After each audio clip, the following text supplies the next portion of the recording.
किमतीतून 20% सूट दिली तर मूळ किमतीच्या तुलनेत अंतिम किंमत किती टक्के असेल? हा प्रश्न आपल्याला फ्रॅक्शन व्हॅल्यूनुसार सोडवायचा आहे, म्हणजे अपूर्णांक पद्धतीने सोडवायचा आहे. 20%चा अपूर्णांक होत असतो 1/5, म्हणजे 5चे 20% 1 होतात. आता 20% वाढ करायची म्हणजे आपल्याला 5वर 1 वाढवायचा आहे, किती होणार मग 6. त्यानंतर 20% कमी करायची म्हणजे सूट द्यायची, तर किती होणार मग 5वर 4. आता अंतिम किंमत आणि मूळ किमतीसाठी आपल्याला यांचा करायचा आहे गुणाकार, उभा गुणाकार करायचा आहे. तर 5 होत असतात 25 आणि 6 चौक होतात 24. ही मूळ किंमत आणि 24 आहे अंतिम किंमत. आता बघायची मूळ किमतीपासून 24पर्यंत किती घट झालेली आहे.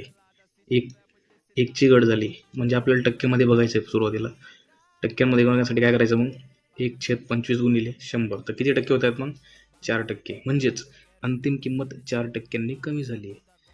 तर अंतिम किंमत किती टक्के असेल मग 96.